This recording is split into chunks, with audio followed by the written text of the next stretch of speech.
Republic Act 10533, also known as Enhanced Basic Education Act of 2013, or as what we commonly refer to as the K-12 program, was a consolidation of Senate Bill number 3286 and House Bill number 6643, and was finally passed by the Senate and the House of Representatives on January 30, 2013.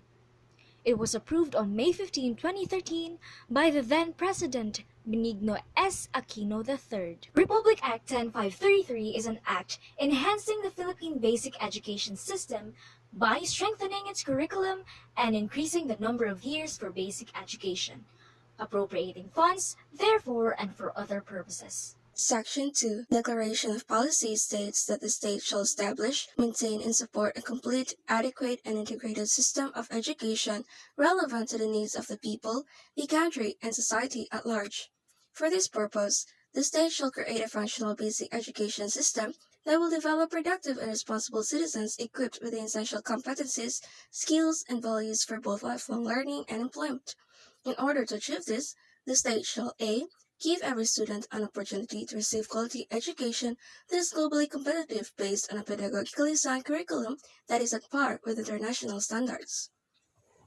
B. Broaden the goals of high school education for college preparation, vocational and technical career opportunities, as well as creative arts, sports, and entrepreneurial employment in a rapidly changing and increasingly globalized environment.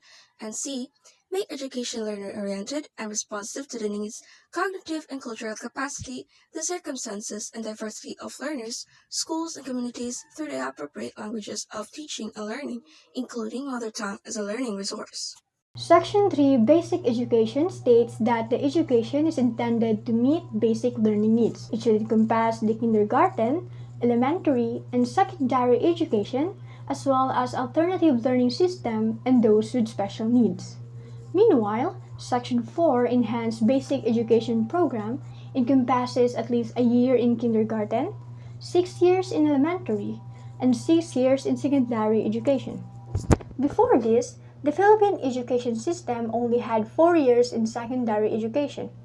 In the Enhanced Basic Education Program, the secondary education shall compose of 4 years junior high school and 2 years of senior high school education. Learners are now required to enter kindergarten for a year as a preparatory education and is prerequisite for grade 1. Language also plays a key role in this program. For kindergarten and the first 3 years of elementary education, the instruction, materials, and assessments shall be in the regional or native language of the learners. This is the mother tongue-based learning. The transition of language will eventually take place in grade 4 until such time they could gradually introduce Filipino and English as languages of instruction. Section 5 is the curriculum development.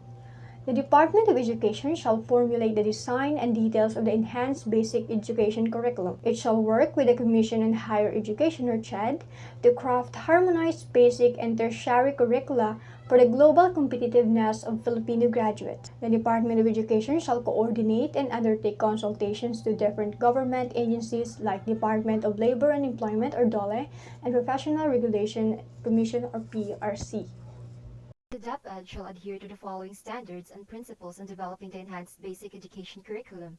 The curriculum shall be learner-centered, inclusive and developmentally appropriate, relevant, responsive and research-based, culture-sensitive, contextualized and global, shall use pedagogical approaches that are constructivist, inquiry-based, reflective, collaborative, and integrative, shall adhere to the principles and framework of mother tongue-based multilingual education, or the MTB-MLE, shall use the spiral progression approach to ensure the mastery of knowledge and skills after each level, and shall be flexible enough to enable and allow schools to localize, indigenize, and enhance the same based on their respective education and social contexts. Okay, let's proceed to Section 7, the teacher education and training. This ensures that teachers and school leaders meet the demand for quality education. This program includes A. In-service training on content and pedagogy for current teachers. B. Training of new teachers for new graduates of teacher education curriculum. And C. Training of school leadership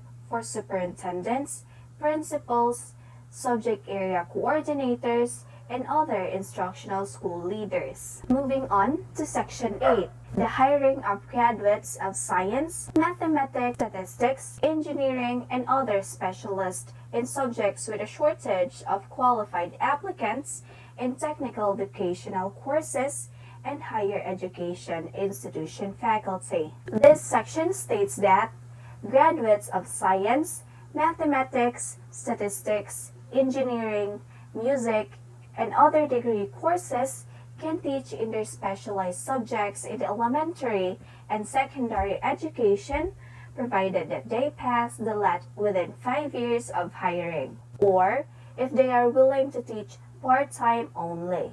The licensure examination test will not be required.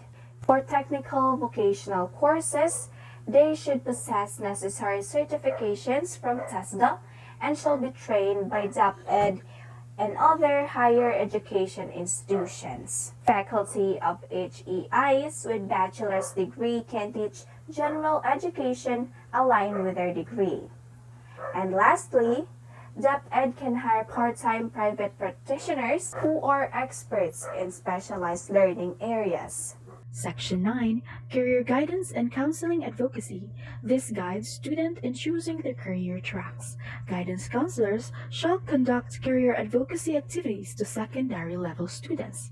Section 10, Expansion of E-GASP beneficiaries. Expanded government assistance to students and teachers in Private Education Act shall be extended to qualified students enrolled under the Enhanced Basic Education.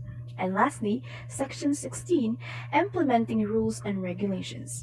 Within 90 days after the effectivity of this act, the DepEd Secretary, the CHED Chairperson, and the TESDA Director General shall promulgate the rules and regulations needed for the implementation of this